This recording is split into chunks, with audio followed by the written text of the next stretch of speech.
meňzeş jenaýatlar edenli üçin türmede oturmaklary dogrumy? Olar näme üçin oturmaýarlar türmede? Has agyr jenaýat edýänler.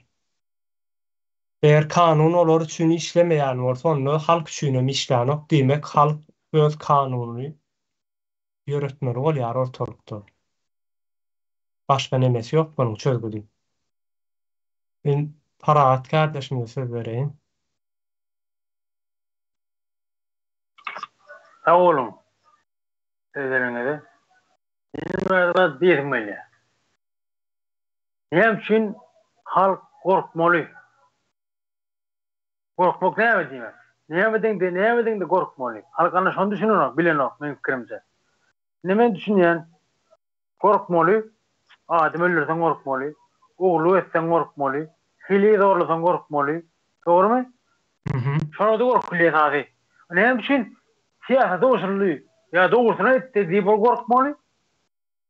Ne o siyasete kim koşulmalı? Siyasete halk koşulmasa, hükümeti şu aşkı terör koşulmasa, ağzamasa kim koşulmalı? Kim ayetmalı siyasete? Kim oynamalı? Şunu başka zaten mı? Bilyan aydın. Siyasete o girmese, halk girmese kim girmeli? Ne için bir korkmalı? Oğlu edem yok, hili olam yok, tirek atam yok, girin atam yok. Ne için korkmalı? Korkmadı atlar vardır. Konstitusiya diýýär da atlar. Ne için siyasete koşulýar? Doğrusuna etti adam.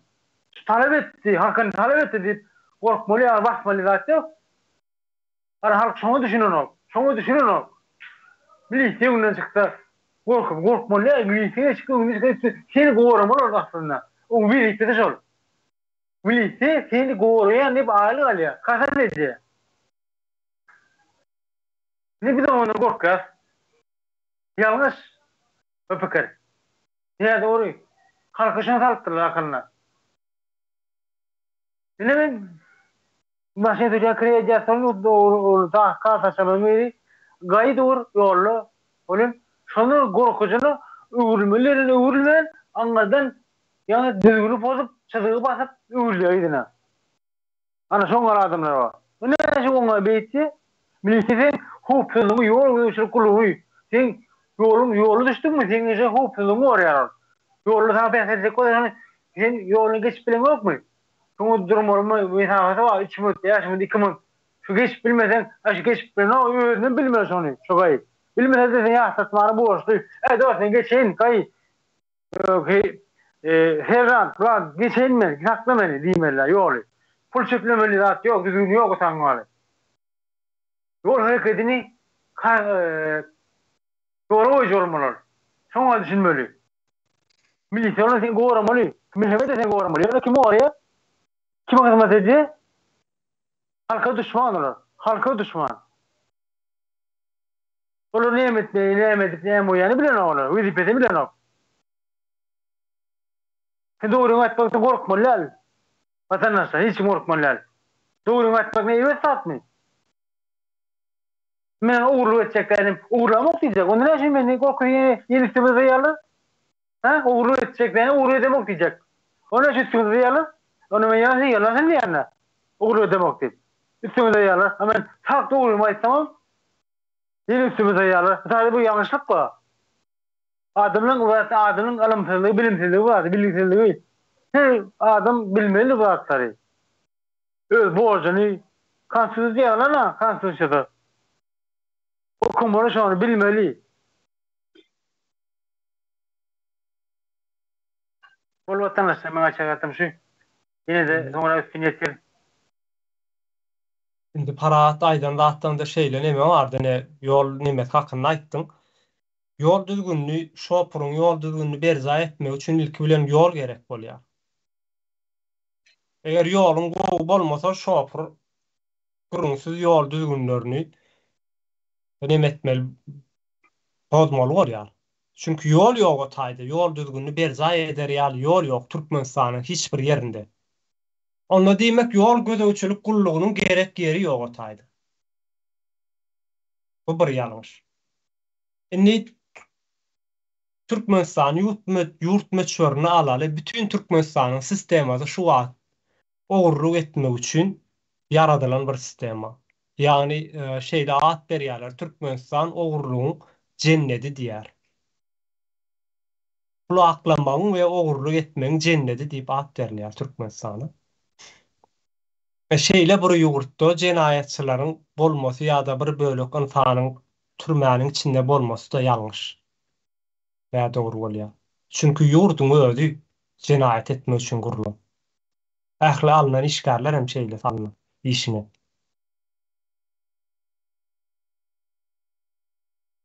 Söhbet kardeşime söz vereyim.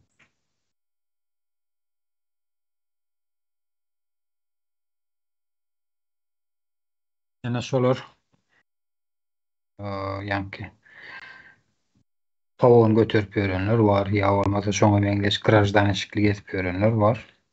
Şo sistema degişirler. Hemmesiniň ady hukuk goraýjydyr. Ýa milli derejesinde milli sözüni ulanyp howpsuzlygy goraýjylardyr. Yani milli bolsa ähli territorial ýa ýurdam girýär, halkam girýär-de içine. Ýöne bular halky taýaklaýanlar, ýurdun daşyndan gelýän nemeler ýok. Tema şo hakda gidýär. Birinjilik bilen kanun işlemeýän ýerde, hukuk işlemeýän ýerde hukuk goraýjy işgärleriň bolmasyna hiç ýyly ähtiýaçlyk duýulanok. Halk hiç birem halk Türkmen halkynyň hiç biri häzirki wagtda kanunan peýdalanýan däller, peýdalanmany ruhsat berýän dällerler. Kimler? Ýani hukuk goraýjylardyr. Ýöne goşadyrnak içinde hukuky goraýanlar şoluň özleri. Ne şolaryň ýetip duran jenaýatlaryny men açyga çykarýan. Men ýa sen ýeňi senlik biri parahat tapaly ýok ýaşky bolsun. Ýene biri bolsun. Senani illeşlerimiz bolsun. Senlik birimiz halk häzirki wagtda öştaýdy. Ýöne biz bu zatlary düşünýäs. Ýani ýurdun içinde kedip duran jenaýatlary, ogurlugy düşünýändigimiz üçin bu zady açyga çykarýar. Sebäbi näme üçin? Men halka şo ýurdun eýesi, men halk bolup men şo ýurdun eýesi. Maňa da bagly şo ýer bir ýeri ýurdum. Meň emelimde Türkmen pasport bar. Onsoň olar kim bolýar-da meni gep etmeliler. Näme üçin? Kim olara hak hukuk berýär? Ýa kanunyň hukugyny işlemeýän ýerine. Sen kim aslında ýanky hukuk goraýjylar? Ýa orsetden gelip bir orsenandan bolan, ors erkekden bolan birisimiň ýa. Senim türkmen dogrymy? Ýa hukuk goraýjylar ýa Gurbanoğlu bolan tapady. Çağalarym türkmenligiň içinde ýaşap ýör. Şu türkmen halkynyň içinde ýaşap dur çağalarym ýa milli howpsuzlyk gullugynyň işgärlerini degişli. Näme üçin sen halk korkun bolansa? Sonra var. Näme üçin bular ýaly gowurluklary açyga çykaramak? Kim sen aslında ýanky şolar? Ya ol sen kimi diňe halkynky dälle? Dilen soraglar orta çykýarda men bu dädir barsa istenlik biriň ama üstüne haýwat adyp gep etmeliler derejede ýagdaýa getirýärler. Näme üçin gorkulmaly? Dilen soraglar orta çykýarda sen hukuk ýok, kanun ýok, kanun bar elbet ýöne öýler üçin peýdalanmak üçin berilýär. Men näde peýdalanmaly, näde özüm goramaly? Men özüm gorajak bolsam ýanyma bomba alyp barmalymy ýa pyçak alyp awtomat alyp barmalymy? Näme üçin näde goramaly men öz ýurdumda özümi, öz şahsy özümi? Soraw çykýar bir jogap tap bersinler şolar. Birden bir gep besinler özleri bir hökümet bolýan bolsa ýa ýurt bolýan bolsa şolar gep besinler birden bir çykyp ekrana çykyp gep besinler. Men näde goramaly özümi? Üstüne topulsam, olar maňa garşy topulanlaryna men üstüne topulsam, olaryň üstüne topulsam meni jenaýatkar adaplamaly. Kim sen özüň aslında? İlleşler ýani men hemmäňe soraw şu şola şu wagtky jenaýatkar hökümeti soraw şu. Men özüm näde goramaly Türkmenistanyň içinde? Men arkamda duran kanunam ýok. Gorşadyrnak içinde hukuk goraýjylarym ýok. Ya özlerini men döwlet işgär diýip bören goşadyrnak içinde döwlet işgärlerim ýok. Men özüm näde goramaly, öz ýurdumyň içinde. Öz türkmen halkynyň düşmanyndan. Ya halk näde goramaly özüni? Ya sonra o näçe? Baýlyk menki, ýa-ki menki diýsem hemmämizinki. Menim halk hemmämizem halk. Yani hiçbirimizdem daşar ýurtdan gelem zok. Ya o tay göçüp baram zok. Ya şu topraklarda önüýseni hemmämize. Şulara aýtjak gyskaça ýa-ni ýetirer. Hökmet gatnalyk kıl. Bu sonra verdim. Hatta şeyle misal edelim bunu. Ine diýeli öýde bir halta un var ýöne çöregi magazynyň daşyndan satyn alýarsyň. Pul berip. Undan näme ýapylýar? Nan pişirilýär, çörek pişirilýär. Ýöne sen şol undan çörek, şol uny bulanyp daşyndan satyn alýar. Yani Türkmenistanyň halkyny, yani bizim halk, biz özümüzi goramak üçin näme etmegimiz gerek? Kanun bir de işlemeýän bolsa ýa-da başga bir guruluşlar ýok bolsa näme etmeli? Onu diýmek halk bolup biz şu kanunlary ählijesini ýatyrmaly bolýarys. Güýçden gaçyrmaly bolýarys. Hemmejesini. Bize yaranok ýöne olar gerek ýerinde bize garşy nemeler, hökümet, jenaýat hökümet ulan bilýän bolsa gerek bolan wagty. Ýöne biz gerek bolan wagty biz halk ulan bilmeýän bolsa onu kanunlar geregi ýok. Biz ondan 3 taýda ýatyrmaly bolýarys. Doğruluğuna. Güçsüz diýip hasap etmeli bolýarys. Ve täze kanun çykýan çağda halkyň kanunlary bilen ýöremeli bolýar Türkmenistan. İnsanlaryň kanuny bilen. Umydy hanma söz bereýin men. Sağ olun. Ýa şurada konstitusiýadan bir näçe Mhm. kanunlar içinde düşün okaýyn. Yani tapdym da şu. Aha. Türkmenistan konstitusiýasy 42-nji madda. Her bir adam pikir ve söz azatlygy kepillendirýär. Hiç kimin adama öz pikirini erkin beýan etmeýini gadagan etmeýe, şonuň ýalyda onu kanuna laýyklykda ýaýratmaga pesgel bermeýän hukugy ýokdur. Mhm. Hiç kim özünün pikirini ve ınam yktydadyny beýan etmeýine ýa-da olardan yüz döndürmeýine mecbur edilip bilinmez. Her bir adamın döwlet ýa-da kanun arkaly goralýan gaýry sırlary özünde saklayan maglumatlardan başka maglumatlary kanunda gadagan edilmedik usulda erkin gözlemeye, almağa ve ýaýratmaga hukugy bardır. 43. madda. Raýatlara kanunda bellenilen tertipde ýygnaklary, ýygnanyşyklary, ýörüşleri ve beýleki köpçüliklen çäreleri geçirmek azatlygy kepillendirýär. Ine şördeýinde hazır ýazylanny eşitdiňiz. Şörde özleri ýazan bu kanuny. Bizlerine näçe ýyldan beri öz pikirimizi beýan edip gelýäs, düşüncelerimizi, gören zatlarımızı aýdyp berýäs. Mene bizleri şu öz pikirimizi aýdanymyz üçin gowlap ýöreýärler. Näçe ýyldan beri izarlap. Ýa-ni söhbet kardeşimiz aýdyp geçdi. Türkmenistanda meni kim goraýar, näçeli goranyp bilýändir. Ine kanunda yazılan şu zatlar. Yine söhbet kardeşimiz aýdyşar bizleri kim gorap bilýär. Yani kanun var, yöne arkamızda duracak, yani kanunlar yok, işlemeyen kanunlar. Kanuna hiç uymaya. Özleri yazıp, özleri pozup yürüyorlar bu kanunu. Ondan di neme var da Umydy hanım yine biz şeyle diýäs goýýasa bunu halkam şey diýär-de goýýar. Kanunyna bar ýöne bunu hiç kim uygulanyp, hiç kim seredenok bu beýle däl. Halk şunu kabul etmesi gerekli. Kanunyna barmy? Diýmek bar. Konstitusiýa barmy? Diýmek bar. Uygulamayan bolsa, onu ol adamın bir kanun adam, ol adamın öz jenaýatçy adam. Kim uygulamayan bolsa şunu, ya da şuna karşı kim gidýän bolsa, ol adam jenaýatçy adam bolýar. Halka karşı, kanuna karşı, konstitusiýa karşı. Yani halk bunu şeyle talep etmeli bolýarlar. O biz şeyle neme geldi bizim nememizde halkımızda şu zat oturduruluyor beynimizde yani biz sözler bilen insan toplumu sözler bilen kontrol edilýändir. Ay kanuny dinleýän barmy? Türkmenistanda kanun ýören ok. O Türkmenistanda gowy iş edip gedip bolan ok. Diýen ýalaky sözleri adamyň beýnisine oturtdylar we bunu halka kabul ettirdiler. Bu bizim Bu düşmanymyzdyr. dayzaların mışmışı bunlar. Biri Güçlü aydasın zat hem gerek. Halkam şeyle bolmasy gerekli. Kanunda barmy? Diýmek bar. Konstitusiýada barmy? Bunu Birleşen Milletler Guramasy tarapyndan kabul edildimi? Edildi. İnsan hukukları tarapyndan kabul edildimi? Edildi diýmek bunu halk goramaly. Bunu toplum goramaly. Öz konstitusiýasyny, kanunyny. Çıkmasy gerekli.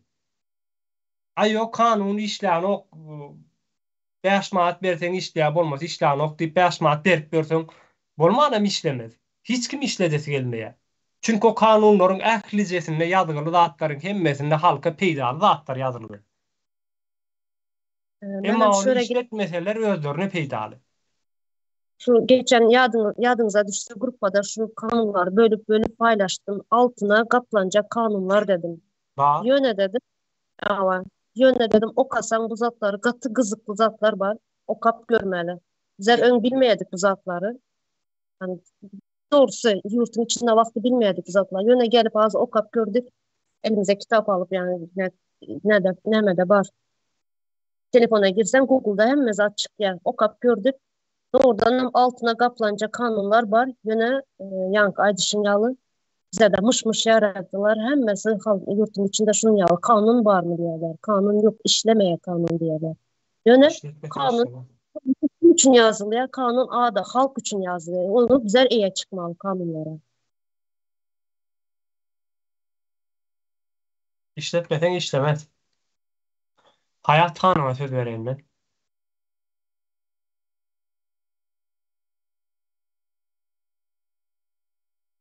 Ene kemine separat kemine separat yani ekstremist nemelere kol çektirecek kolyalar diyorlar. Evet. Kağızlara ekstremizmde günahkarlar. Bunların özü kemineni zorlap şu kağızlara kol çektirmesi bunların özünün ekstremistliğini gösteriyor. Hem de teröristliğini gösteriyor. Terörizmin, ekstremizmin en ağır formasıdır. Bunlar özleri terörist, ekstremist, yurdun içinde yine ekstremizm değil, şovinizm var, separatizm var.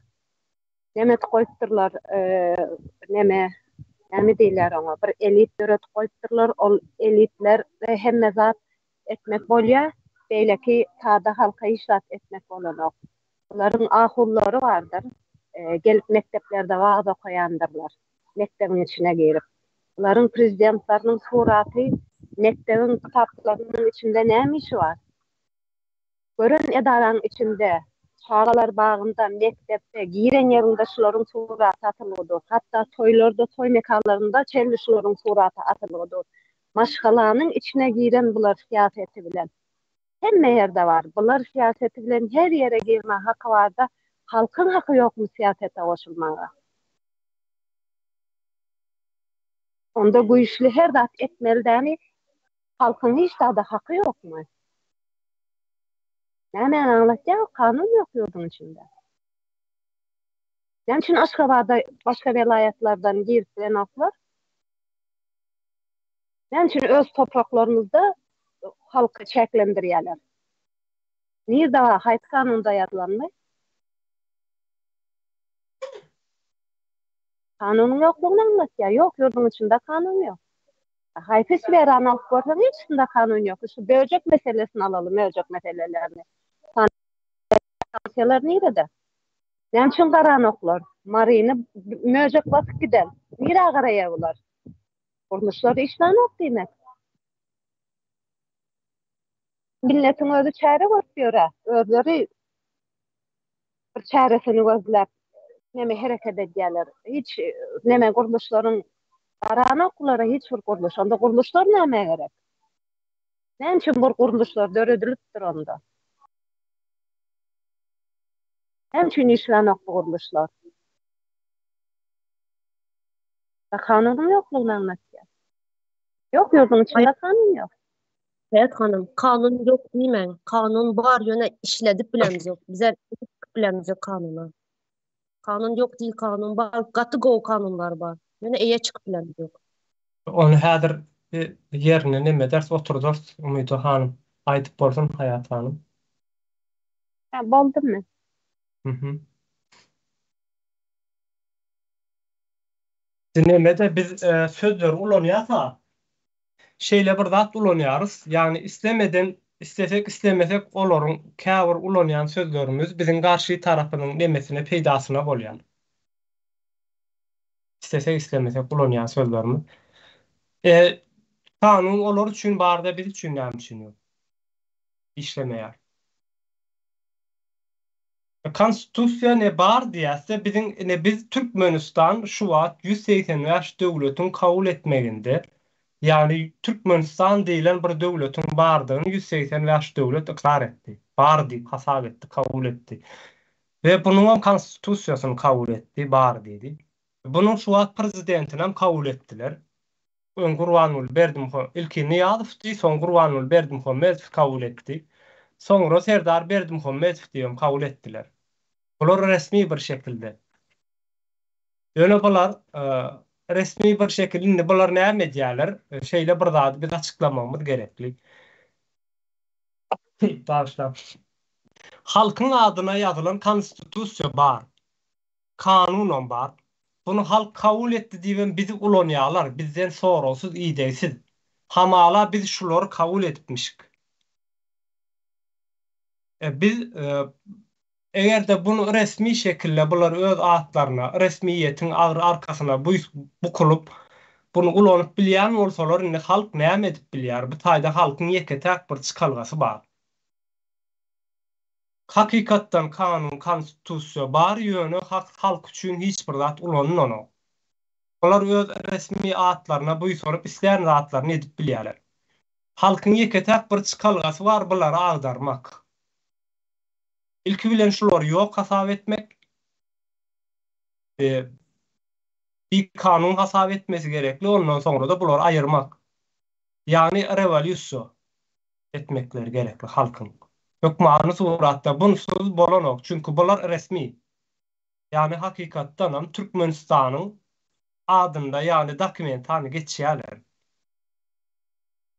Soň biziň yani halkyň aýdýan zatlary bilen nemesi geler, halk kanun kabul edip bilerler daşynda.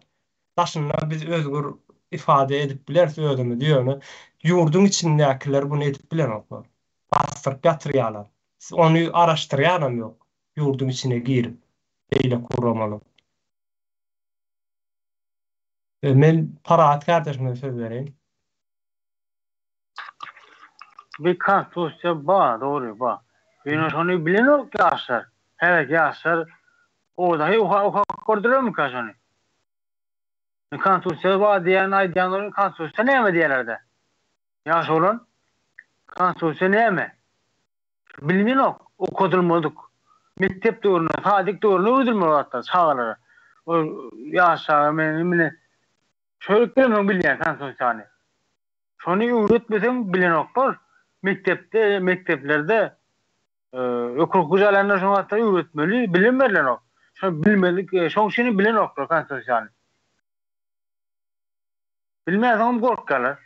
Belki ol bilse, hakkını hukumu bilse, gorkmayan öwredilen ok. Öwredilmedik. Aymen diyecektim. Deme var, neseret biz halk konstitusiýany bilmeýän üçin bular näme diýär diýseňizden sonra çeken wagtlar ýa-da halky tutuklan wagtlar, gorkudan wagtlary. Kanun men diýerler, mehemenkiler. Siz gawno diýerler, siz bok diýerler. Mene konstitusiýany, kanuny bilmeýän adamlar şeýle diýilýär. Mehemeriň öz aýdýan sözleri. Ýa-da meselem bunda duýup bardyr. Vilayetlerden gelenler, Aşgabatda işlemene gelenler registrasiya bolmaly, bolmasa Aşgabatda işläp bilmeýärler, aşk velayetler gelenler nämämi isin diýip aýdýar. Gündogy duýfunlar, gorunmak ministr. Biz kanuny uygulamasak şeýle bolýar. Halk bilmese näme olar ekenler. Ne Bilmeýän Krasnodar'da halkyň nemesini sowmaýar ýagny. Ýeňletmeýär. o Krasnodar'da zavod işletmen ku yaşatma koordinatörü ileride milisi 2 tane ekide. Niye var ya tabii. Yani bir profil ki iş yapıyorsun vay.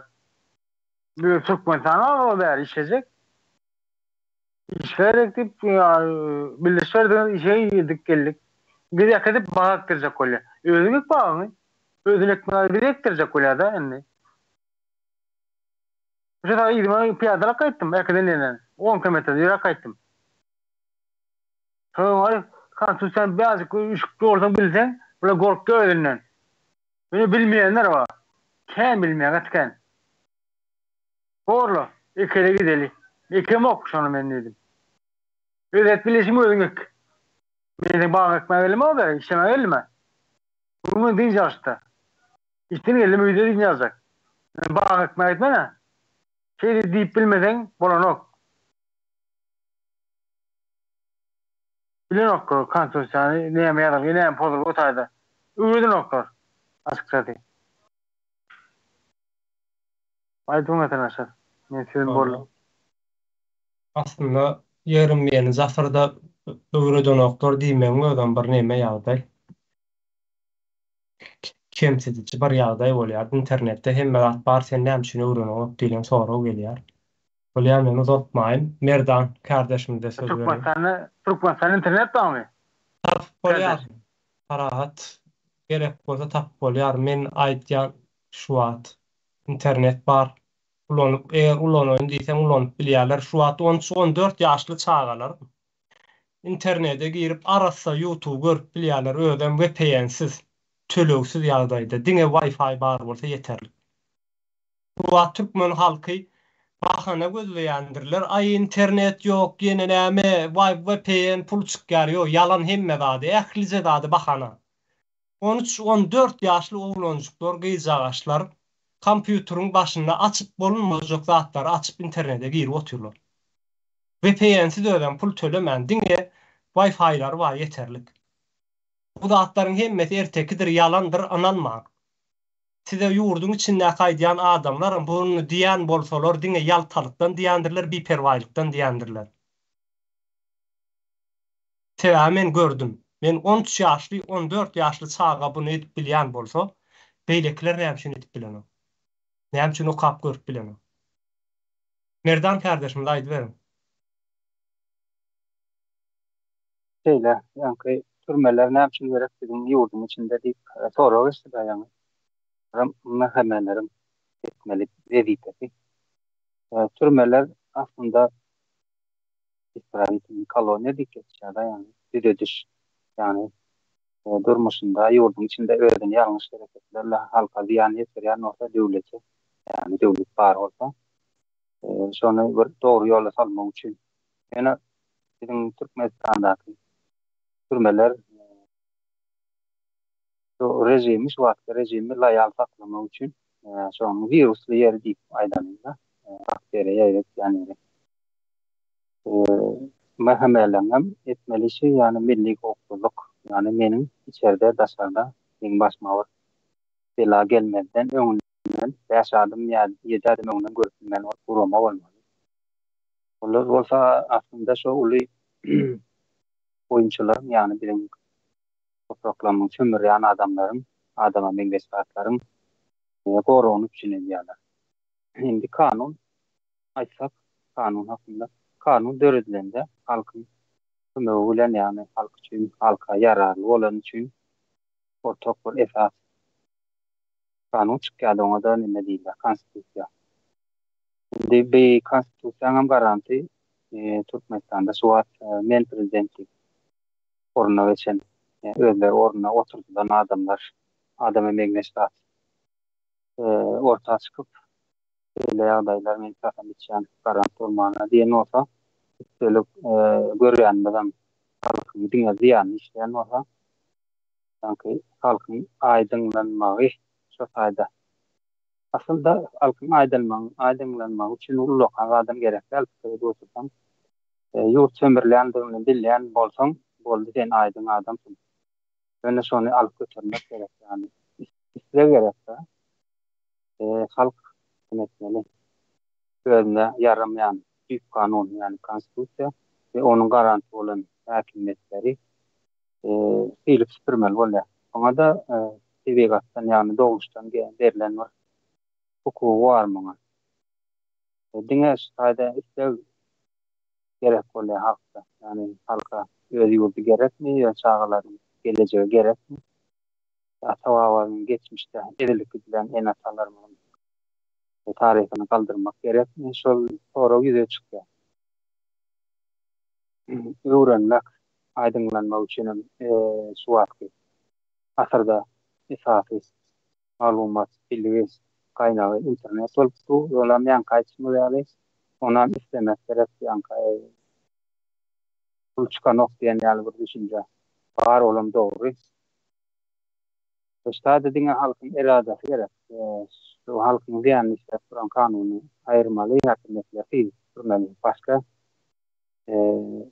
doğru bizim bir hareket yok buna gelecek yerine gelecek.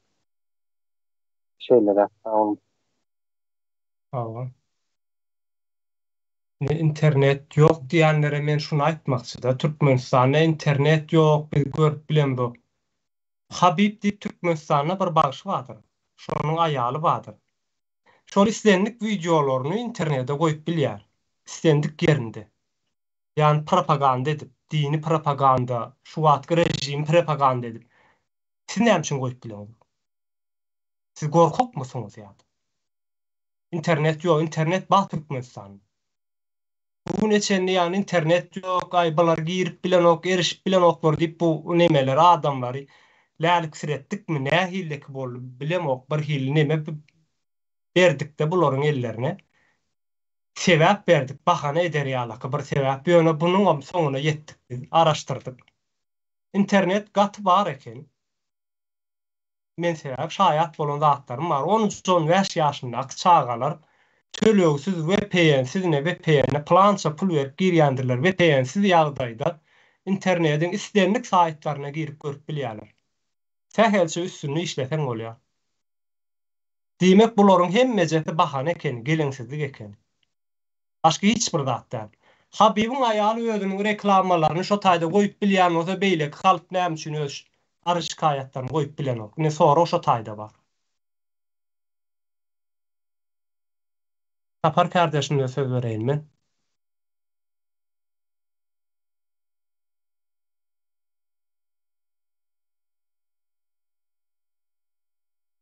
Sağ ol.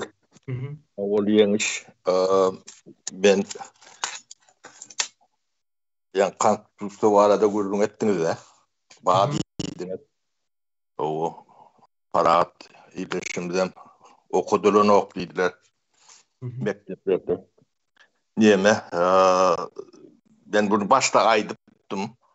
O yönü Türkmen'e bir 50-60 sefer aytmadan. Niyemeden o keni. O da şunu şayet oldum. O kampüste kağıdın yüzüne bağırdır. Kanunlarım bolup biler. Konstitusiýany işläp bilmesi üçin 3 tane şagaty bolýandyr döwlet kuruluşynyň. Kanun çykarjy, ýerine ýetiriji, hüýt. Özlerim herisi garaşsyz bolýandyr güýçler.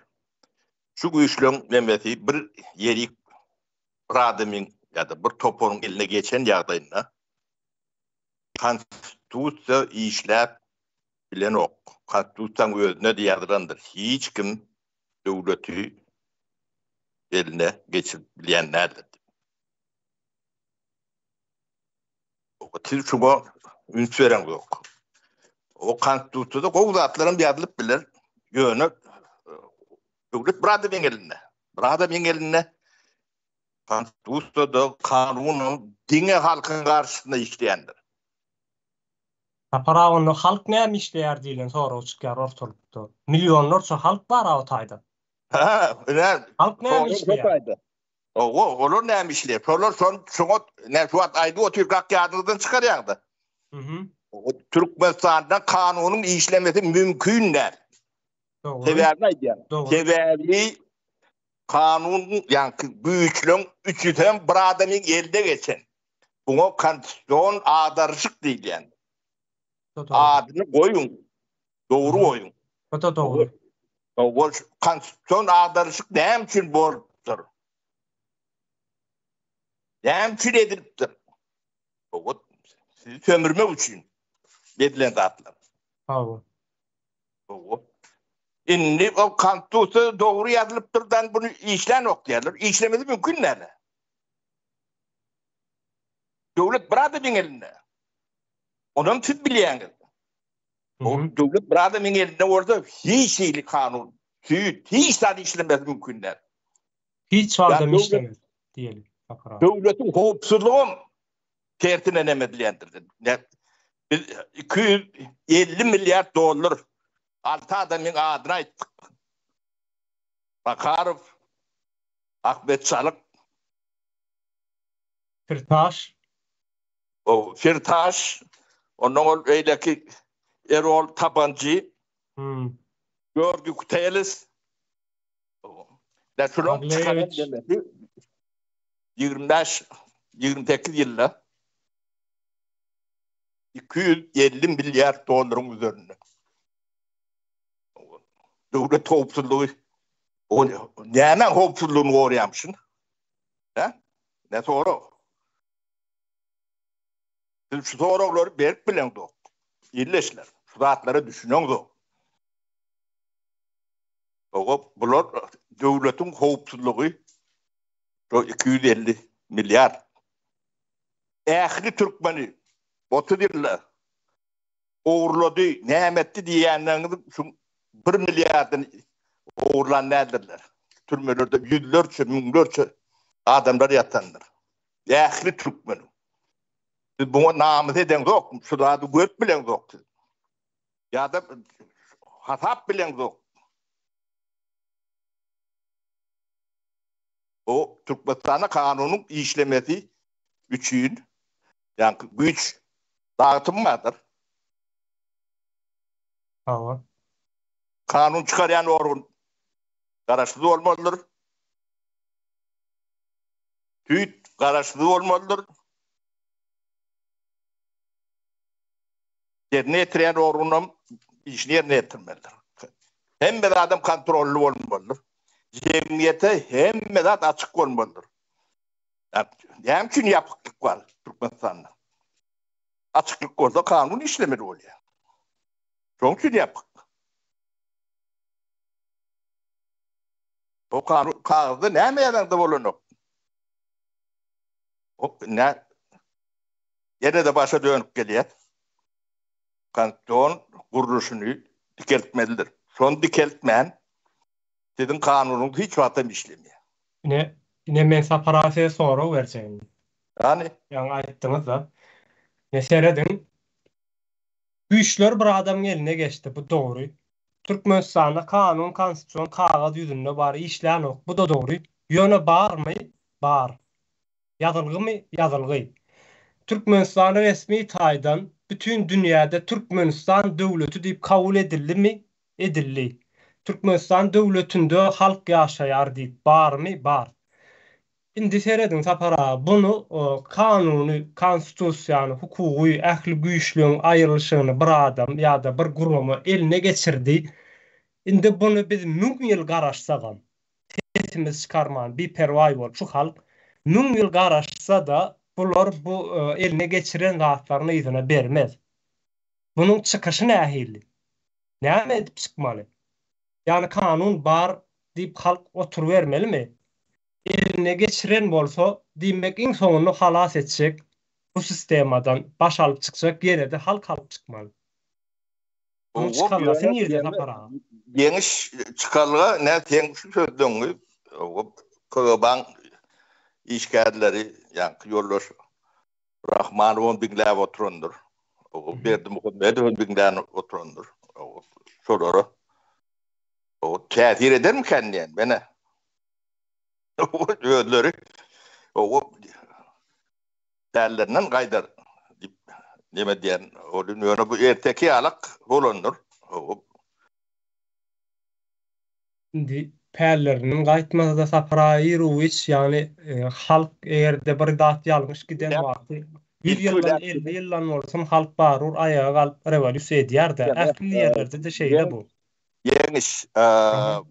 Sen deme. O bunu hem de deme diýin. Ýeňilleşdirýär diýip. Yok, ýeňilleşdiren ok, gaýta çyrşymlaşdyrýan bolmagy mümkin. Şu atlary halk ilkile gürlemeliler. Siz şunu gürlemen yani bir atlar düde çok bolýan bolyn. Sebäbi ölen yok da. Ine dinläp oturup sizi. O konstitusiýaň emelerini senin okap çıktınız. Doğru. Yani o konstitusiýaň bir önemli bir yeri var. Ödem şu punktlar hiç wagt ütgödülmeli däl diýip ýadlandyr. Ödem başta gelýänler. Üçlüň aýrylygy. O şunam hiç kim bolup bilen ok diýilen ýalak nemede geçmediler. Dünýäň hemme ýeriniň konstitusiýasy şurnalakdyr. Şu punkt bodurlumy döwlet adarşygy yani kanton perwarot diýilýär. Kanton adarşyk bolly geçdi diýilýär. Döwlet siziň eliňizden gitdi diýmekdir. O döwletimiz bar diýip gurrun edýäňiz. O da bari alak. Halkın bar diýär. Kime kömek edýäňizde? Şular ýalak düşünýän. Doğru. Ha? Aýtýan sözlerimiz ödümden garşylady. Döwlet siziňki däl, siziň eliňizde däl. Bir adamyň elinde. Ol adamy ýani Türkmen adam arabynda duran, urjagam däl.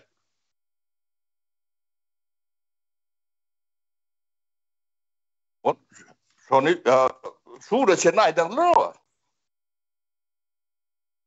Yerwet diýär. Yok onu yerwetler döwlet eline geçiren adam. Ödem konstitusiýon adarşyk. O terörizm diýilýär. Bulan metodlary mafiýanky alakdyr.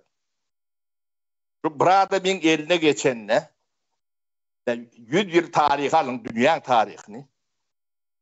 Bir döwlet, bir toprak ýa-da bir şahsyň eline geçen ýagdaýda döwletiň ähli resurslary, pulum, guruluşlarym, kanunum, diňe halkyň garşysyna işleýändir. Şunu müň sapar gaýtarýan men. Şuňa düşünün. Şuňa düşünmeseň hiç zady düşünmersiň. Diňe siziň garşyňyzda işleýändir, işlämem geldi, gelen ýeriňden görünüp dur. Erti bundan da berbat bolýar. Şunu gündeme çıkarın. Düşünýän adam var. O çalat düşünüp çatma yıkmak bir var. Düğüne düşünüp yurt dikeltmek bir var. O Türkmenistan'a ilk bilek kanton kuruluşu dikeltmelidir. O Türkmenistan çok için vurur. Yani kanton kuruluş dikelmeyen bizim hiç adınız adam kâlap kurmalılar. O ödünde bir sürü bile diyorlar. Yatıp çıkarıyorlar diyorlar. Türkmenistan'a şu an karşı korkmuyor adamlar. Tanrı fazla yoktur. Hava. Yaşar yalıp gel. Onu yürüte diyorlar. Tadı halk gerek gel. O kadar ne? O bir kadın dur. Elektrik koğrap dur. Oluyor soruları. Bana da güymenör yalık şu takbardan fark tektirir.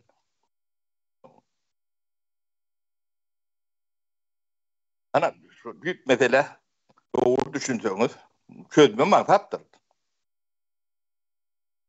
Onu men elimde, devlet men elimde deyip günne televizordan, radyodan aydıp durat. O baylarının näçediğine bile dünyada 4. yer diyedi. O pullarım Himalyan'ın ne 5 adamın adın da nimetinde yine de var bu nimeti. Yani ulurak nemeleri şular. Halk bunun adını bilen o. Bunun işe mi o? Apatsiyonların işi yok bunlar bile. Aktivistin işi yok. O YKK'ya ban ya da militen değil.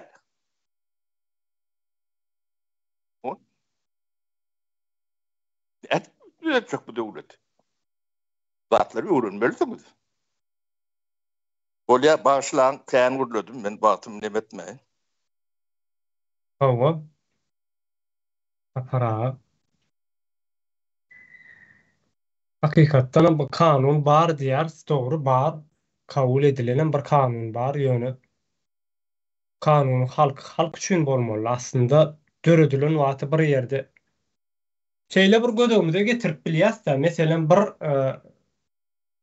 bölük, bir toplum bir ýere üýşýär we o taýda bir ýurt gurýarlar, halk gurýarlar, öz aralaryna kanun çykarýarlar, hökümet belleýärler, döwlet berleýärler, ýani öz aralarynda. Ýani şu halk belleýärdi. Edil biziň ýurdumyzam şeýle. Ýöne bu halka garşy işleýän bolsa diýmek kanun da. Halk gerek yerine şu zady ulanyp bilmeýän bolsa diýmek halkynky däl bolýar.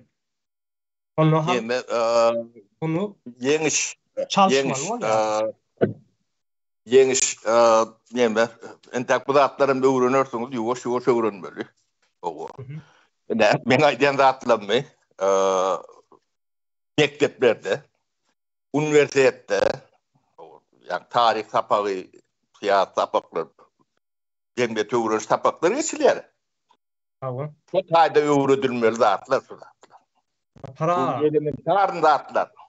Doğru aýdýan. Okuyanlarning sebebi ýa-ni paraat okudan oklar diýdi. Hawa. Okudan görünip dur, şu taýda aýdylýar. Döwleti hiç kim eline geçip bilmedi. Yani geçiren günün ve yemten konstitüsyon bozan adam. O neyle konstitüsyon bozan adam konstitüsyon kepili olup bilýär. Diýilen sonra orta çıkan ok.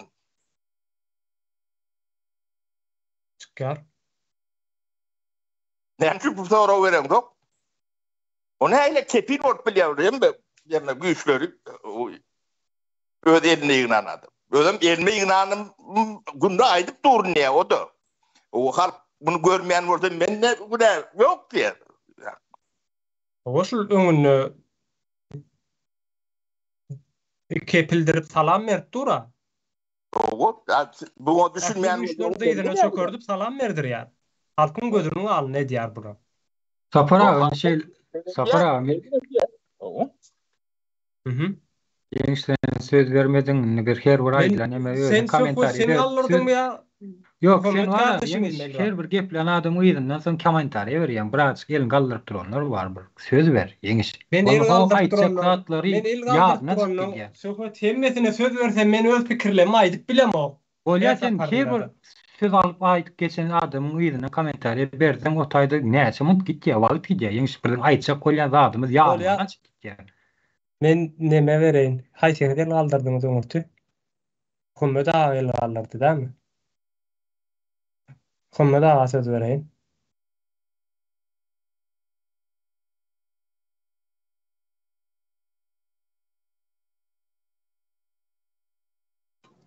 Sağ ol, sesini eşitleýän da. Gelýär. Nene aýtjak bolýanlardyň häzirne ýurdun ýagdaýynyň gowy däldigi, ondan ýurt Türkmen halkynyň elinde däldigi, başga bir ogurlaryň elindegi açyk kişämälim da. Şu ýagdaýam ütlemesini isleýänem az adam däldir, ýani adamlar sanam az däldir, kändir. Önde men diýjek bolýanym, bizden çıkışlarymyzam gepleşiklerimizam dinleýän adamlara az däl. Şulan 40 bölegi şeýle analiz edip alyp görende de esasy bölegi Alınçı bilen ulu kırıklarını öğrendiler, yollarına fırlattılar, boşyalar, şu getleşiklerden. Ortaşında da isteyenler. Böyle o tekatlarım şu Milli Halal Edici Komitetinin kurucu meclisinde edilen kurumların hakikate geçmediğini, hakikatlerini isteyenler adamlar. Yani şu isteyen adamlar yollarına sonra vermeli. Ne çekişi şunu isteyen? 5 milyonluk Türkmen halkının içinde her adam şunu isteyen ve isteyen adamlar şu isteyen dadın olmak için ne hile ettiler hareket. Ne hile koşan koştular. Bu işler hani bir daştan koyuluya 4 yılın devamında şeyle ulu meselelerin üst açıldı. Ululu meselelerin gurur edildi. Ululu oğurluğun yüz açıldı. Şu açılıp duran ya da hani bir ankaralıysa ulu oğurluğun kara oğulları var. Yurdun içindeki kara oğullarının yüzler açılıyor. Şu yerde gurur edildi. O bizim karşıyımda, halkın karşıyında duran bu adamlar gerçekliğin edip bilseler ettiğin işlerini bunlar için şu an çoğun aile üst açıldıkça şular edecek hareketini edip bilen o etmezleyen hareketlerini edip bilen o demek her bir yurdun düzelmesini yani her bir vatandaş yurttaş bir yerden başlamalı da şu üstünün açılmak için şu adamların edip oturan adaletli işlerinin alınması için her bir şu vatandaş yürüyen o halkın sesine koşulayan vatandaş böyleyanın fikirlenmeli. Ben neyme koşup bilen şu an esası şu senin güçlü tarafımı, halkın güçlü tarafı vermedi ama açıkçılıkta, açıklıkta ona çıktım her bir şey sağ olun. Vallahi sağ olun. Söhbət kardeşime söz vereyim. Yani sapara ayıp geçti de sapara neme sapara Evet yadımdan çıktı değil mi? yardımda çıkonok Vallahi bilmeye yardımdan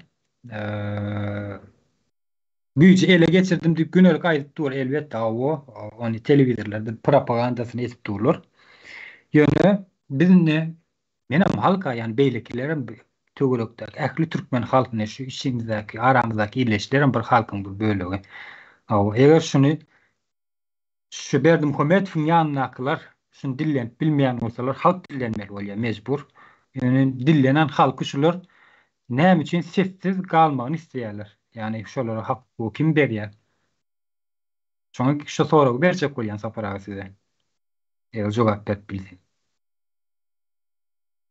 Näme diýdiň hak hukugy mu berýär? Kim berýär? Yok yine berdim Hömetov'ler Aha, şu 3 punktu ele geçirdiler. doğru. Kanun çıkarıcı idaran yerine yetirici yani ne yani Aziyet. kadiyet ele geçirdi adalet. Şu ele geçirenlerini biz her aytsak yani istendik bir halka aytsa halkın aytmamalığı için bas edecekler ya sonra çekkerler ne sen ne şuşuyla arayalar gurrugları ettin ne şuşular yar siyasi gurrugları ettin. Sen siyasi gurrugları etsen şular yarlık turma karışar sana diyilen teride turmanı bakanala yani turmada esası lozunglar da şuların korku propagandasını alıp parmaklarının esası lozungu turmaları hazır kıvaktı. Yani o tayda turma vasarıyalık kanun yok o yerde. Ona hemmekşa açık ayağın görünüptü. Yani biz halk Sorun aytarlar sorun. Sonra ayt. sorun şol yani şuları getmetmemelik için hak hukuku kim veriyor şuları? Halkı getmetmemelik için. Halkı cinayetkar hataplama için. Tedini çıkarmayan halk görüyor. Doğru. Neler onu diyecek olmuş. Sesini çıkarmadan kabul diyen de. Sesini çıkarıp duran halk var sapra. O Sesini çıkarıp duran halk var. Ha. hani Yurdun içinde ne sesini çıkaracak kolyalar yönü. Sesini çıkarayanlar hem tutup alıp sonra çekip tırnağını O- bakanırlar. o çok demen onu saklamak için ne diyorlar. Onu yurdu düzeltmek için varlığını o avtay. Yani öyle yığınıya kamandan. Şu bir adam olunu öz adamlarını yığınıya şu tay. Diyenini edecek. Şuna taat edecek adamlardan var. Onda bular kanundan peydalanman gün buyruktan peydalanyan ekenlerde sapra. O bunu aytıp geliyordu. 4-5 yıllar. Onun kanundan peydalanman buyruğu esasında peydalanıp halkın karşısına hareket edeceğin olsalar onun halkın hem hakkı var. Şular yok etmeni. Başka çıkarıyor diyor. İstedik zaten ediliyor. Edilher kağıda edil. Esenlik burada dediler. Onun hukuku Olur halk Olmadı öyle. hukuku ayağını aşağına alsalar halk öz hak hukuklarını ayağını aşağına almanı hakkı yok mu? var. O hakkı ulanın o halk. Bu ne şeyler.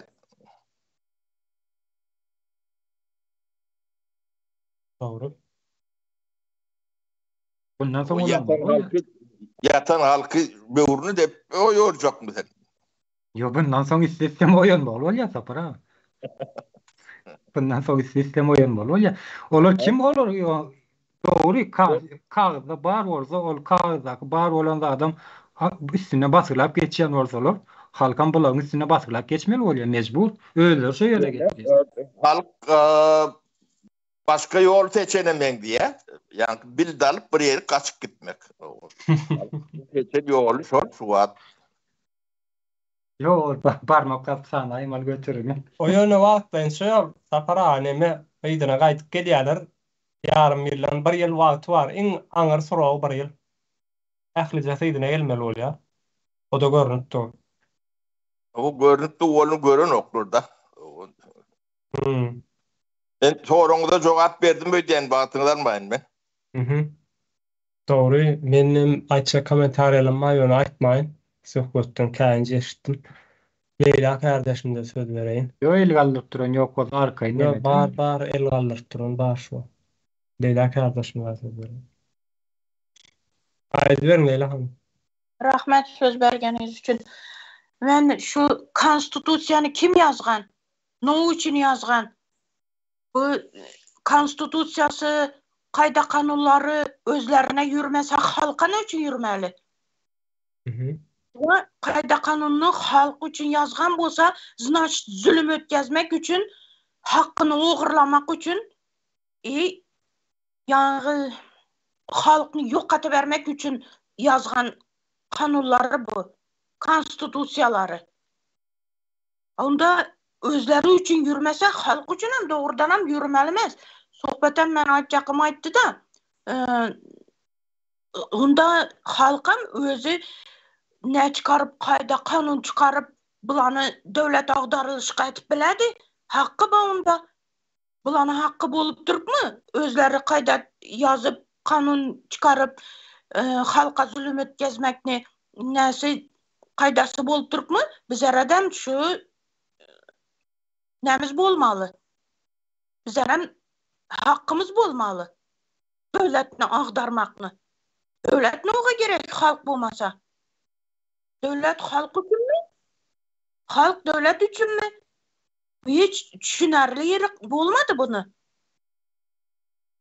Bu haramzadalar kurgana halka kanununu yürütedi, özlerine yürütmeydi.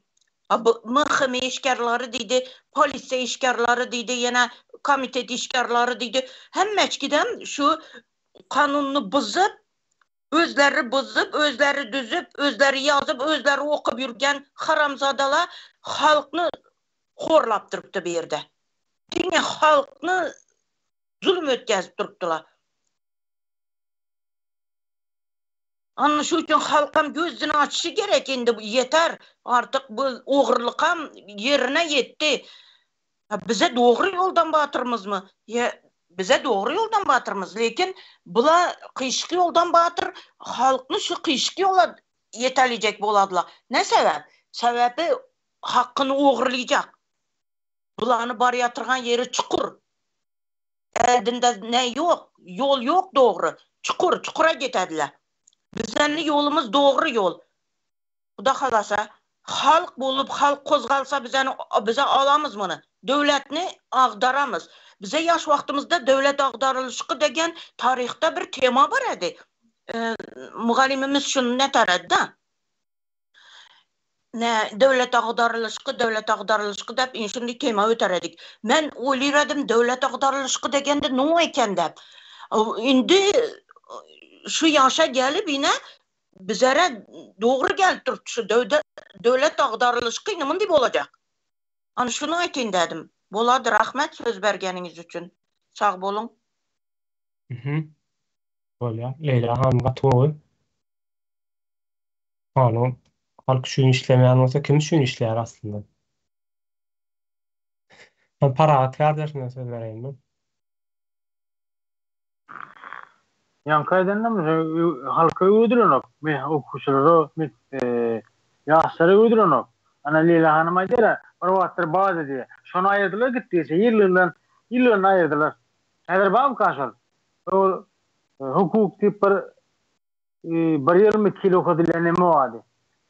Hizmet vardı, hukuk. Bağım kaşal vatandaş, kim bilir kaşal? Bir yıl kadilene. Sonra yoktur ne? Hukuktan başka da hukuk vardır ya başka da öğrendiler. Sağlar hukukçular. Onun bırakın buyruk kim vardı? Bırakın buyruk ule olayanı öldürüp tutacağını. Yani karamaşını bilmiyor kadın. O birlik maşını uyamı. Pink ak maşını halayan gelin. Bir karamaşını halayan. Sana ne mi? Onun sözü bu yaptı altları. Bilmeliler. Bilen adam. Sonra adamın gülmeydi, ya çakmadan var ya, aşkada yıkıcı amaçın yok, öyle bir ne karamaşın, sırf neredin öyle. Sonra ahranası bir ne, aklaşın taparsın, denemek, zayemek, maşinemek, şehrin boş. Ara bir adam buyruk kulu oluyorsa. Neymiş? Buyrukmuş. Konstitusiyada var. Ya şimdi hangi kanunu var? Hangi maddede var? Türk vatanı da akbaşı binmeli. Ya garsanlık başı binmeli. Neşka başı binmeli. Nerede var? Yok. Buyruk kulen. Onun bir yanlış terör sapor. Cinayet olan.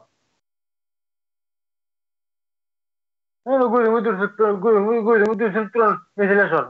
Mesela hiç çek olsan. Halk ayağa kalmasın. Halk hukukunu bilemesin diyeyim. Konstitusiyonu ürüdü nokta. Konstitusiyonu ürüttüler. Halk vurmadım durmuyor. Ve bilir nokta yani. Konstitusiyonu neye da böyle yapılır. Onu hakları okumana vaktim yok halkın. Bir bazı kitap var, bir yerde var. O kadar koydur. Yani şunu okumana halkta vakit yok.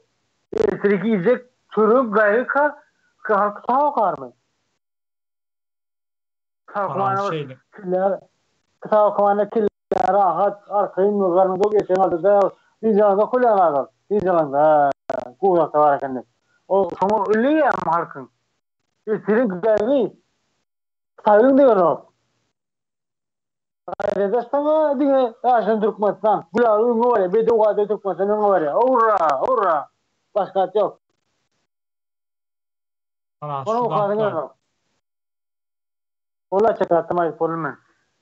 Ne oğurluğa girecek adam bir öýü, oğurluğa girecek adam oğurluğa girecek öýüne öňünden habar bermez.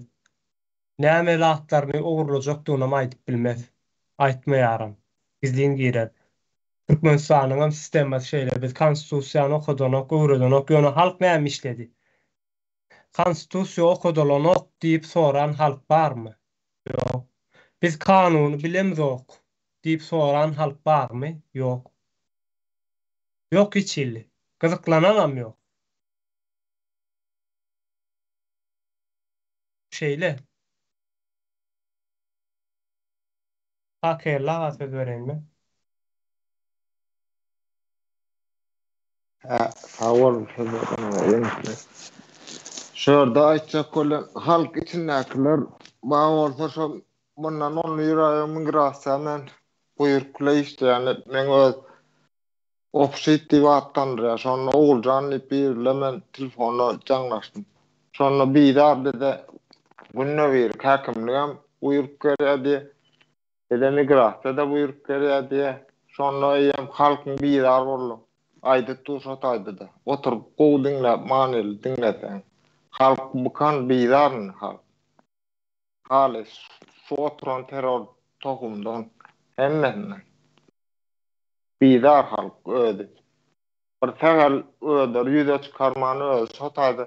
Onu ýeraý bolşan goýlanyny. Şonu açyp diňläp ýurtda durar. Şonu oturup diňlän şonu gennejen aýtgan atdan. De günner buyurup gerturdy. Migrasiýada häkimligem başga haýsy urlugam bar. Hemme atar buyurup berýärdi. Halkyň göz açyk ýekedir öýtdi. Bir adam isläýär edilmän şo diýen tözdür, şoňa eýem aňlatýan. Migrasiýaň hawary ýokmy diýenler. Şonu öýtjän men bilgin soramam da sen diýen. Şonu şöyle jogap berdi.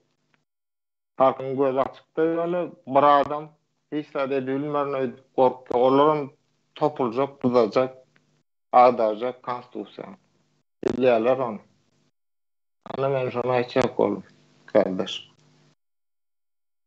Olya. Sağol. Töhmet kardeşime söz bereyim. Geple vereyim ýeňiş. Aha, aýdy ber aýdy. Men Leyla hanım siz mi kaldırdınız?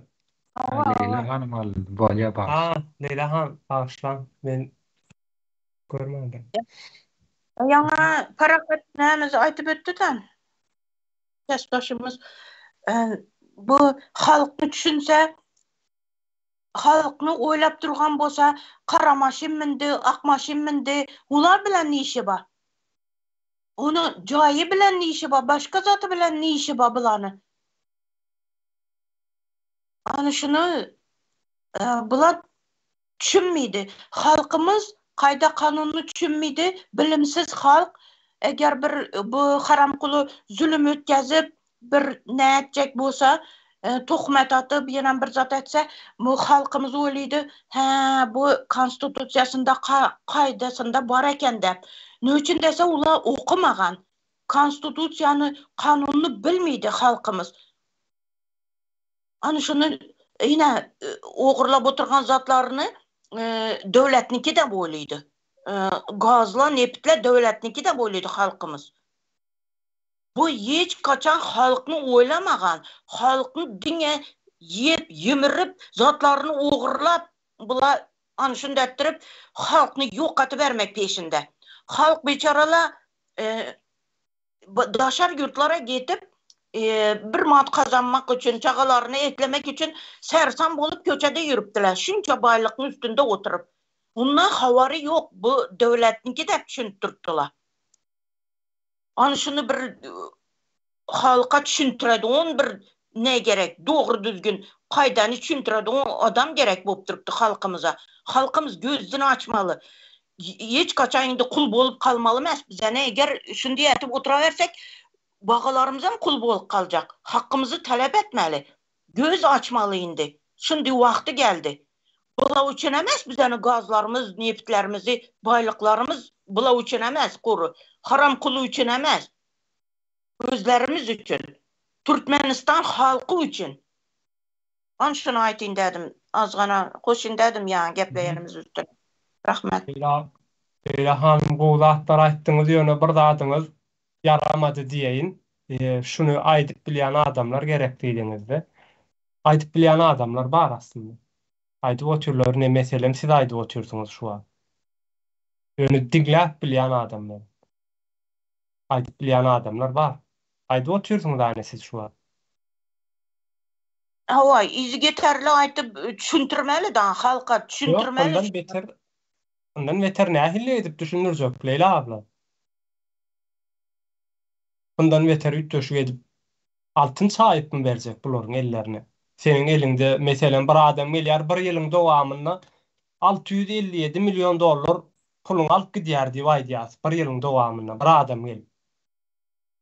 Senin pagta ýygaňda şo pulu 100 ýyllada gazanyp bilen ok diýär. Bundan beter näme düşünje? Ýa-da güýçler bir adamyň eline geçdi diýip aýdýar. Eger halkymız yürüyüşte yürüyverse sürrelip, ömür sürrelip ötüp getedi. Ömür. Hazır şansı ba vaxtında gözünü açmalı bu halk. Talep etmeli, hakkını talep etmeli. Doğru. Doğru. Töhmet kardeşine söz vereyim. Düşünýän halk var diýip ýalňyşmasam şolar ýa burada da aýtdy Leyla abla. Leyla kardeşimiz. Olun ya düşünýän halk bar berde senem halkyň hislerini güýrimizem halk. Ene şu düşünýän halka geplemeni ruhsat bermeýän yani kanuny ele geçirenler var. Indi men şu ýerde bir öz teklifimi aýtjakdym. Halkyň oňunda. Eger şular halka geplemeni ruhsat bermeýän bolsa, gepletmejek bolýan bolsalar hak hukugyny yani hak hukuk yok da asliyetine hak hukuk tarapdan söz etmemiz ýalňyş bolar. Yani halkın karşısına çıkan ortalık şol Türkmenistan'ın konstitusiýasyna ya ähli näme kanunyna ya ähli güýji ele geçiren adamam şolara hyzmat edýänlerim halkyň dönügi watanyň dönügi diýip atlandyrmany halkyň haky bardyr. Ne şu halk düşünenok diýip düşünýär halk.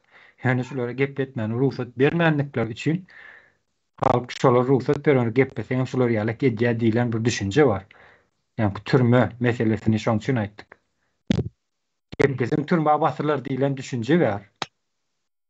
Ana şu türmen bakana lap halka garşy näme gorku propagandasyny alyp barýar. Eger kim halka garşy gorku propagandasyny alyp barýan bolsa, türkmen halkam şolary özleriniň halkyň dönügi diýeni türkmen halkynyň dönügi diýip hasap etmeni dol haky bar, hukugum bar. Ähli tarapdan. Diňe bu şu yok rejime hyzmat edip görenler de bütün rejimi şolar ýaly hasap etmeni hak hukugy bar. Ne şunu aýtjakdym gysgaça. Ol düşünýän düşünýär näme? Sen düşünýän bolsaň halkyn seni hüýtgüşde düşünýär hemmeden. Aňyrýan bilen düşünýän ýöne gepletmeni ruhsat beren oklaryna siýasaty goşulma diýilen näme bar? Ona nägile gaýdýarlar, ne ýanky türme meselesi bilen baglanyşypdy. Hemme zadyň soňy. Ýa türmäge ýerden ölüm diýip düşünje bar bedenkide. O sen Türkmenistanyň ölüm kanuny ýok. Yani türmäge ýenen adam ölüp çykýar. Ölmän çykdyr da çykandan soň ölýär. Demek sen halkyň dönügisin. Dineme çıkargal ele çektirken bolsa. Dineme çıkarda sen koydun bir taýda. Onda men sesini çıkarmagyna oturaýyn, täşler maňa ruhsat berýänçe. Ýöne biz ruhsat soradykmy şu wagtlarda? Yok. Halk näme üçin eden onu bu zady? Yani şeyle bir zat bar, sen koydun halka ruhsat beren ok diýär. Men aýtýan diýende bu taýda nemelere el galdyryp duranlaram kanyon aýtmasam bolan ok içimden gelip durdu. Ine halka ruhsat beren oklar diýär. Olar halkdan ruhsat soradylarmy biz seni talajak, sömürjek diýip. Ýa-da bütün konstitusiýan, kanun, ähli zady bozjak, elimize geçirjek diýip ruhsat soradylarmy? Soramadylar. Soraman edýärler o. Halk näme üçin bulardan ruhsata garaşmaly? Näme üçin adamlar gönmeni edip beren oklar? Şu wagt bize kim ruhsat berdi? Yok yani halkta yalan korku var yani yalan korku diýäňmi? Türmeni bakanalap korku salýarlar halka. Onu basyp, bana basyp şonu korku propagandasyny alyp barýar halkyň gözünden. Şo manyda aýdýan men. Awa onuň dogry da ýöne halkam bunu kabul etmeliler. Halk bolýar bolsa kabul etmeliler. Hakykatynda. Hiç kabul etmeliler halk. Bular edenle bolýar. Biz edemizde bolanok. Biz meselemizde şu taýda oturýarys. 25 tane adam kim bize ruhsat berdi? Biz öz iradamyz bilen, öz hakymyzy bilen näme insanlyk, wyjdanymiz, ahlakymyz bilen çykdyk. Hiç kim ruhsat bermedi bize. Beýlekiler näme üçin ruhsata garaşmaly? Garaşmaklyklary gerek gal. Bular 1000 ýyllanyň ruhsat bermeýärler. 1000 ýylga ýaşasalar da bu halka ruhsat bermeýärler. Hatta tersine ýok edýärler. Şonuň üçin jog etýän bolsalar, o halkan bular döni kazaplap, öz halkyň döni hasaplap, göni garşylyk bilen hereket etmäne nemesi bar. Demek yiğitler bir zamişane deyin. Yani Alp Parti reglamenti bir zat vardır. O şonu tablüdat etmeni. Ne uğrayacak kolun Halmradağı olsa yem kayerdi. Yani ben Halmradağı olman son bu yer boş koymayın diye diyen. O bu deme yani kıyıtka kesin onu yönü deme resmi nemeni demedik çelip ben mertebesini Toruğu için neme kara maşin, ak maşin münmürlü dilen bir meseleler arada gurrun ettiniz de. Plan köynök giymeli, renk plan olmalı mektepte de tip. Suratları ne için ediyendir öyle. Halkı bağlamak için ediyen. Şunu yudiyanız mı? Yine bu halkın tek sürü bunu rahat otladık biliyor. Olmasa bu tantık bu akla sığacak zat derlerini olurum bilen.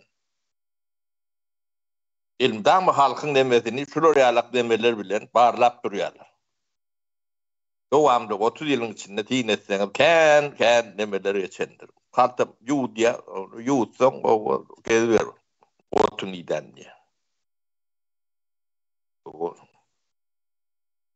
Çünkü halka rahat edip maliyalak gariyandırlar. Hayvanların ütköş görüyen yerlerim yoktur. Yine de bir hayvanlarına adamların mehir dağı vardır o dünyanın halkımıza şunun nemesinden mehir façılık medeni bir neme. Görecek manası yoktur. O görün yeriniz var orada da aytıp verin. İnçana var yansınız. Ya da devlet idaratında var yansınız. Hayvan mamurlasıdır. Aeroporttan da geçeyansınız. Depirleyendirler. Ayın aşağındadır. Şunu yudiyan olsanız onu devam diye de bulur. Bu zatlar hem görünmeyen, bizi göreyen olsa olurum, göreyendir. Bağırlayanlar, varlak görüyorlar. Halk kabul ediyen bir sürüyez, darşı diyen. Halk şu zatları düşünmesi gerek. Yiğitler, naplar, şeyler. Davurum. Oluyor. Anladım. Yani tapara Merdan kardeşini delini alır durdu yatırdı mı?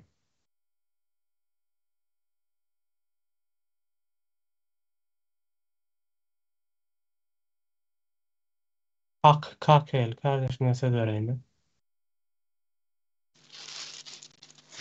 Haval Yenisbek sezarım. Yenisbek sol çıkışı inniki toplantıda ikinci gün olyam so gıyıskazı konuyla sonu alıp yöne kesip so tane oysan olya. So genecen, oğulcan yen genecen, gepleyen sözleri, mengili gepleşen sözleri. Yine koyup söyle, halka dinledeli. Ana son kamuoyattan, son soruyan burmun, son ne so tayda üstek unutmayı son yalık aytca. Beriyen gepleş, geçirenin aytcan sözlerini öğlağımdan estinen, son dinlek görün. Halkın anan yekoda geplerini, buyrukla işleyenini, dille getirip aydıktır onu. Dedin arsınlık diye, arsınlıkta oturan adam şey değil. O telefonun yanına, yöne koy işgarda o tam o kat birdir ya, bir daha da sprak veriyen birdir o. Şonu açak bolun. Şonu oýup bersen 3 sekund taýda tutýanlar. Halka şeýdi dinletip ber şonu. Bana şonu kömek etsen. Men telefonumy götürün. Şonu çok kıyasını olayan ne? Ana şonu açak bolun. Bolýar. Var. Hakella. Wagtymydan boldy diýeli iştaýdy. Tamamlasak bolýar. Başga açaklaryňyz bar bolsa. Merdan kardeşimiz ýa elini aldyrt durtda ýatyrdy diýen. Açaklaryň bar bolsa aýdyp bilersiň. Yok yok.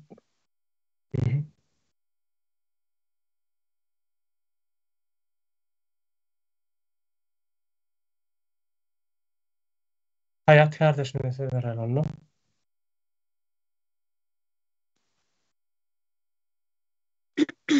Arada bir daha da kaptım. Bu İtalyan perfeksionist var. Marina Abramovic de bir eksperiment geçiriyordu. Adamların kendi geçen yerinde nemaçya uluyu bir neme sol koyadan şonun üstüne 72 tane predmet koyadan. Hani gül neme soğut küçücük soğutlar koya bir kaptalında da neme koya insana bir fizik şikes getirip bilecek kurallar oluyor. Mesela lezbiye, hani çekiç, yarağa çelli koyuluyor da 72 tane predmet var. Ödem orta arada boynuna bir tabliçka atıyor. 6 saatin içinde men sessiz duruyan bana näme etseniz etip bilýäňiz deyip. Ondan sonra başta adamlar yanından geçiyor. Ondan sonra gelip gülüver başlayalar. Ona küçücük soğuk etýärler. Sonra gelip öpüp geçýärler. Ondan sonra bir kakıp geçýärler. Sessiz durda, tabliçka durda. 6 saatin içinde sessiz näme etseňiz hem, ine şu kurallar bilen bana näme etseňiz hem men sessiz durýan diýen tabliçka dur boýnunda. Ondan sonra gelýär ýoş görýärler, sesini çykarman durda ordanam. Manyň eşigini ýyrtyp guraýarlar. Ondan soň gelip eşigini çykarýarlar manyň. Ondan soň üstünden gülüp başlaýarlar, aňyra bärik it berýärler.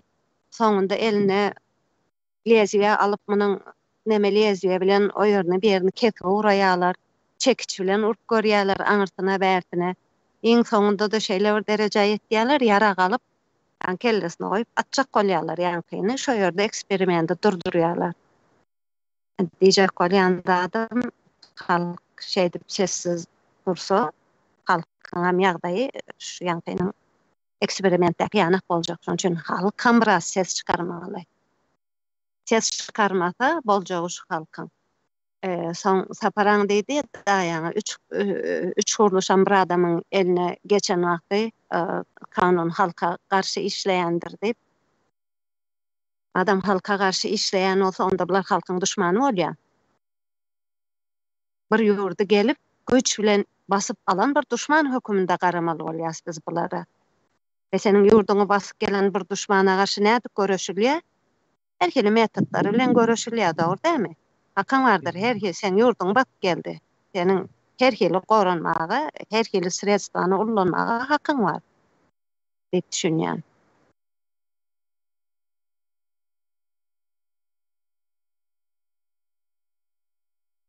Sağ olun. Bolýar. Leyla hanıma söz vereyim.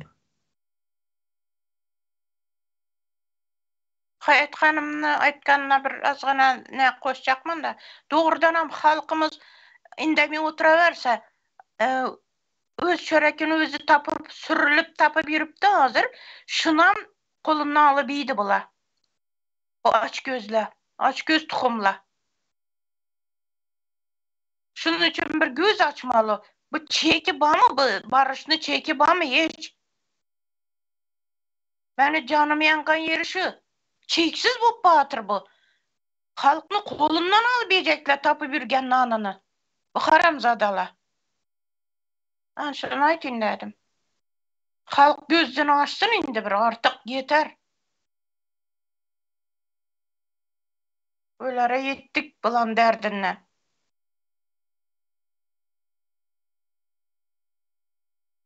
Doğru. Bolýar. Sağ olun. Başka söz alacak var mı? Wagtymyzdan boldy diýeli.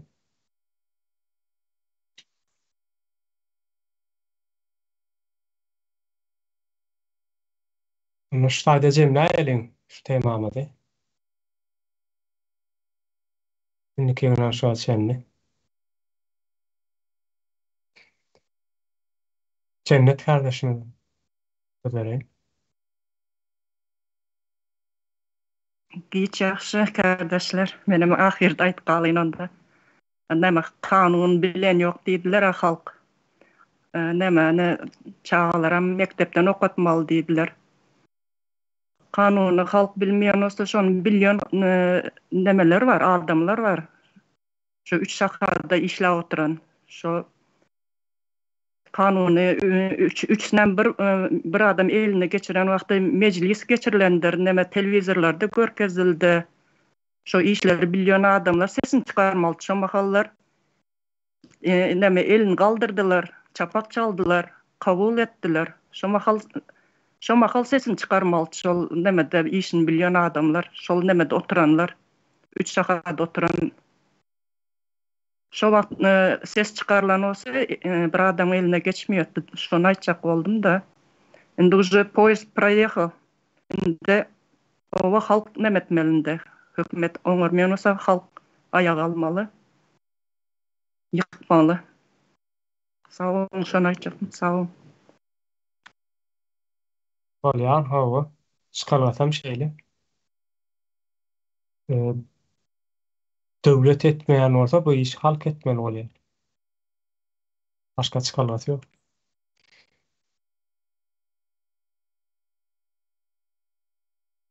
Bolýar kardeşler onda.